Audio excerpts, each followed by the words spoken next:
रोहन, मला तुझ्या तिसऱ्या पुस्तकाकडे यायचंय, अनुवाद केलेल्या तिसऱ्या पुस्तकाकडे यायचंय, टिपू सुलतान. या पुस्तकावर काम करताना टिपू तुला काय समजला? खरं म्हणजे विदाउट एनी अजेंडा और without massaging any propaganda of any side, तुम्हाला जर वस्तुनिष्ठ इतिहास मांडायचा असेल तर तो कसा मांडावा ह्याचं विक्रम संपत ही व्यक्ती आणि मूळ इंग्लिश मधलं ते पुस्तक हे उत्तम उदाहरण आहे. बर. तो एकाच वेळी विक्रम संपत यांनी तत्कालीन भारतीय शासकांना आणि आत्ताच्या आपल्या लोकांना एक आरसा दाखवला आहे. बर. की कसं आहे, 30-30 वर्ष 40-40 वर्ष समाज माध्यम नसण्याच्या युगात एखाद्या व्यक्तीचा समाजावर आणि एका बहुसंख्य म्हणजे संख्या दृष्टीने बहुसंख्य असणाऱ्या लोकसंख्येवर पगडा असणं, धाक असणं याला काही गट्स लागतात. बरोबर आहे.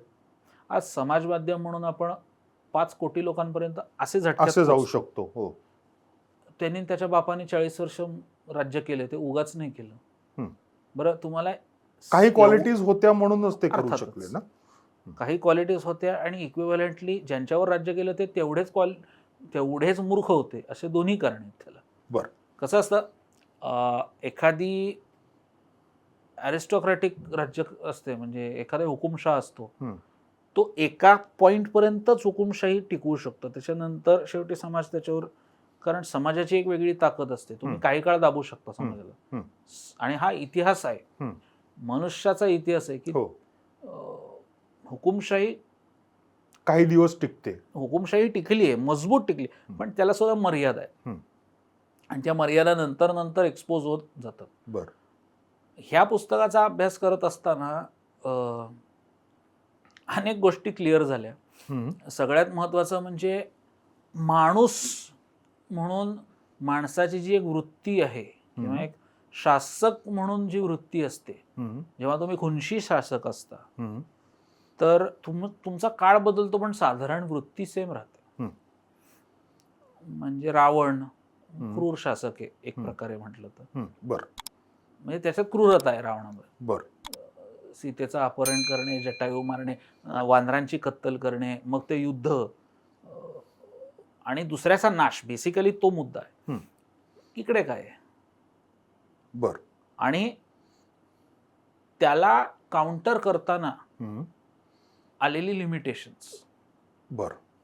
म्हणजे अगदी स्पष्ट बोलायचं झालं तर मराठा सत्तेला टिपू काउंटर करताना आलेली लिमिटेशन्स ही लख्ख दिसतात. बर. बरं, ही जर आत्ता म्हणजे मराठे कमी पडले.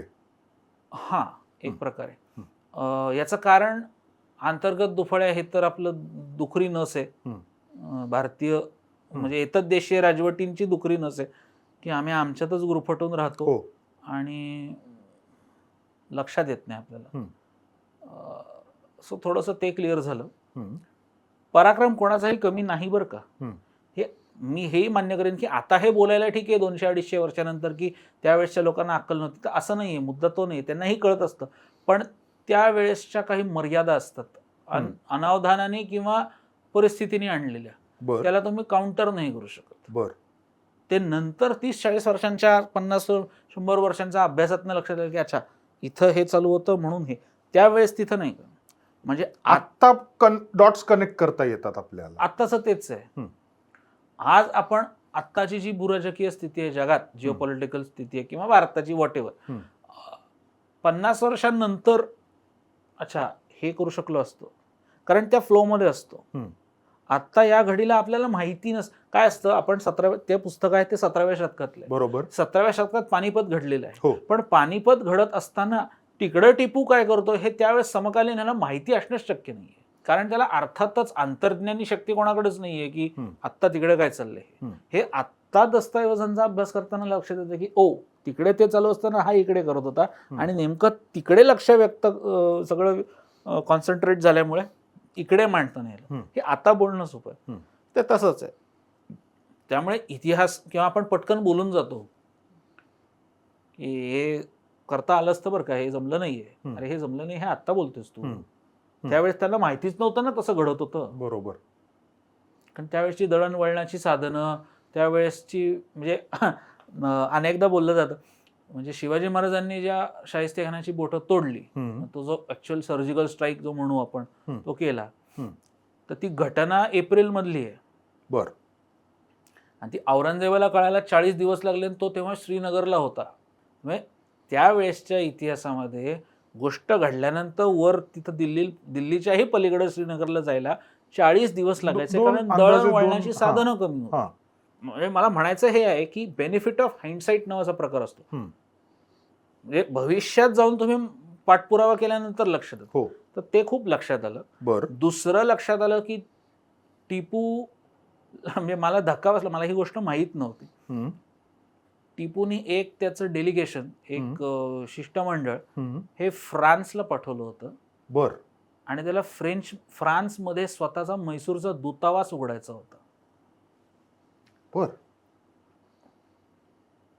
हे अजून तरी मराठ्यांच्या इतिहासामध्ये कोणी करताना मला तरी विचार पण जाणवलं, म्हणजे मला अजून तरी माझ्या अभ्यासात आलेलं नाही. कदाचित असेलही, पण अर्थात तिथे जाऊन त्या लोकांनी मजाच मारली आणि तो मूळ दूतावासासाठी किंवा तिथल्या लोकांच्या नजराण्यासाठी जो खर्च अपेक्षित होता त्याच्यात दसपट करून ते आले. कर्ज काय, that's fine, but the thought was a revolutionary thought. मला म्हणायचं हे आहे की तुम्हाला एक आपण शिष्टमंडळ तिथं काही कारणासाठी पाठवतो, ते तिथे मजा मारून येतात आणि मग नंतर इथे आल्यावर ते वेगळंच एक्सपोज होतं. हे आत्ताच्या काळात जे घडतंय हे साधारण त्या काळात तसंच घडत होतं. History repeats itself. त्यावेळेसचं युद्ध हे अगदी बघायचं झालं तर शेवटी मुद्दा सगळा महसुलावर आहे. हो, ज्याच्या अंडर जो जास्त प्रदेश त्याच्या अंडर तेवढा जास्त महसूल. आज काय वेगळं चाललंय? तेच आहे. त्यावेळेस फक्त तलवारीने लढत होतो, आज टॉमहॉक मिसाईलने लढत आहे. So it is just a reincarnation of itself. तसं आहे ते करत असताना. म्हणजे आणि दुसरं अगदी महत्वाचं म्हणजे आता मी स्वतःला लेखक वगैरे, मी एक पुस्तक लिहिलंय म्हणून लेखक नाही, तर तसं लेखक वगैरे असं काही नाही, पण एखाद्या विषयाचं डीप मध्ये जाऊन अभ्यास करणे आणि त्याचा कस काय, मला वाटतं 1-2 चॅप्टर्सला तर 200 सायटेशन्स आहेत. म्हणजे अगदी मी गमतीत घरी म्हणायचो की घरी चर्चा असायची आईवडिलांची की कसं चाललंय रे पुस्तक, म्हटलं तर नावाप्रमाणे संपतच नाही असं वाटायचं ते, कारण इतका डिटेलमध्ये. आणि काय झालं ना, पुस्तकाबद्दल राग अनेक लोकांना असा आहे की दोन्हीकडच्या लोकांना असा आहे की दोन्हीकडच्या म्हणजे टिपूचे विरोधक आणि टिपूचे समर्थक. बर. समर्थकांना राग असा आहे कारण टिपूला पूर्ण एक्सपोज केलाय. बर. आणि तुम्ही जर का पिवळा गॉगल न घालून वाचणार असाल तर ते पुस्तक उत्तम आहे. मी अनुवाद केलाय म्हणून नाही, पण एक वस्तुनिष्ठ इतिहास म्हणून समजायचा असेल तर तसं लेखन केलं पाहिजे, तशी पुस्तकं आली पाहिजेत. बर. अजेंडे घरूनच तुम्ही जर वाचणार असाल तर मग त्याला काहीच अर्थ नाही, मग तुम्हाला कुठलंही पुस्तक हे प्रोपगंडाच वाटतं.